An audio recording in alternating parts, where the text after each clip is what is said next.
My definition of addiction is something that you can't stop, right? And most people who struggle from addictions are trying to regulate and alter their internal state.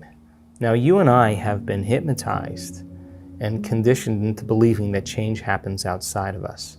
People are looking for something outside of them to change their internal state. It's kind of a Newtonian principle. You wait for your wealth to come to feel abundant. You wait for your healing to occur to feel wholeness. You wait for your success to show up so you feel empowered. You wait for your new relationship to show up to feel love. You're waiting for the event outside of you to happen to change how you feel inside of you. That's cause and effect. And we're conditioned based on consumerism and marketing and programming that that's the way it works. To get something to relieve yourself. And the problem with that is that people begin to confuse true happiness with pleasure, and they're not the same thing. So people who have addictions like that typically have had some very difficult past experiences that have branded them emotionally, and they just don't know how to change. They just don't know. And they're just looking for some relief inside of them so that they can make that feeling go away. So we can become distracted by our external environment for a period of time, But then when you realize that the sports car or the new wardrobe or the vacation or the whatever people do to try to make the feeling go away, the novelty of that thing outside of us wears off because we're trying to re-identify with our environment. And that goes away. The next thing that people do is they look for some immediate change. And so they take a drug. They drink something, they gamble, they watch pornography, and the event outside of them changes their internal chemistry. And the moment they notice that the pain or the emptiness goes away, the moment they feel differently, they look to see what caused it. And this is when the attachment begins. Here's the problem though. The rush of chemical change that takes place, the pleasure centers in the brain, there's a huge release of the pleasure chemicals. And the release, the intensity of those release of those chemicals begins to desensitize the receptor sites in the brain. So as the brain chemicals are released and the receptor sites become desensitized, the next time you gamble, the next time you take the drug, the next time you shop, you need a little bit more the next time. So then what happens is the pleasure centers start to get recalibrated to a higher and higher level. So you're always going to need more to make that feeling go away. Sounds like an addiction to me. And so people get lost because then without the dependency on that external substance, the body, which has become the mind, is craving its relief. And so an addiction really is when the body is the mind. So you may say with your conscious mind, I want to give up drinking, I want to give up pornography, I want to give up gaming, I want to give up over shopping, I want to give it up consciously. But the body has been conditioned from the past subconsciously.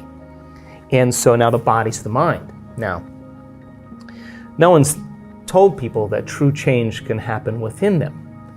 And so then when people start to realize that there's a gap between the external world and how they present themselves to the world and their attention on the outer world and their attention on their inner world and how they really feel.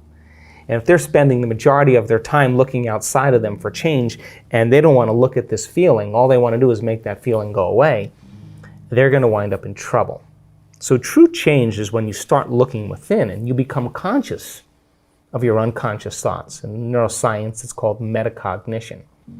You become aware of your habits and your unconscious behaviors.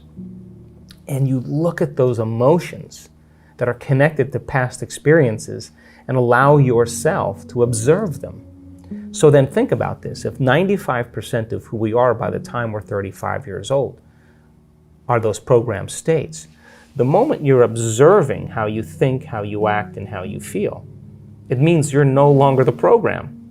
You're now a consciousness observing the program, and you're beginning to objectify your subjective self. You are seeing yourself through the eyes of someone else. Turns out that the size of the frontal lobe, the crowning achievement of the human being, 40% of our entire brain, that's what separates us from all other species. It's the boss, it's the CEO, it's the conscience, it's the creative center. It's what speculates possibilities, it's what learns from its mistakes, it's what has intention, attention. It regulates and controls behaviors and emotional reactions. When your forebrain begins to turn on, when that begins to happen, you are now beginning to become the executive in your life. You're starting to gain more control over your life. If you're living primarily as the body-mind, then the hindbrain is looking for some chemical relief. So by the mere fact that you can begin to observe who you're being, means you can modify who you are to do a better job in life. It's difficult because we're breaking out of a biological mold. It's difficult because most people don't know that they have within their reach all the tools to do it. I can tell you that there is a strong majority of people who are still taking the placebo, who are still making their changes. Because we know that, like in a Parkinson's study, you give Parkinson's patients a placebo and more than 50% of them, their intention tremors go away. But if you take those people after they're making 200 times the amount of dopamine by getting a saline injection or an injection of distilled water, they're making their own dopamine. And Parkinson's is a deficiency in dopamine. When they return back to their life and they see their caregiver and they play chess with their friends and they see their wife or sleep in the same bed or whatever it is, their personal reality is creating their personality, reminding them who they are. Their disease comes back because they're back to the same identity. So we know then... coming out of drug rehab and going right back into their environment. Exactly, and that's how strong the environment is. So our students who continue to do the work are still sustaining and producing more changes. Now that's the majority of our students because our students are committed. But we do have students that don't make it. Why? Because we're doing something that is unknown. We're doing something, not everybody is going to make that. Like not everybody's going to finish the mile. Not everybody's going to make the journey to the top of the mountain. You know, it's a journey. And so we ask people then, the ones that have had chronic diseases or conditions. The majority of them, by the way, are still doing exceptionally well. Some of them have had the disease return. And what we have them do is measure. Every 3 months or 6 months, you measure. Why? Because this is not about denial. This is about knowing. So the people who have had some conditions return, we ask them to measure, and then we ask them to go at it again.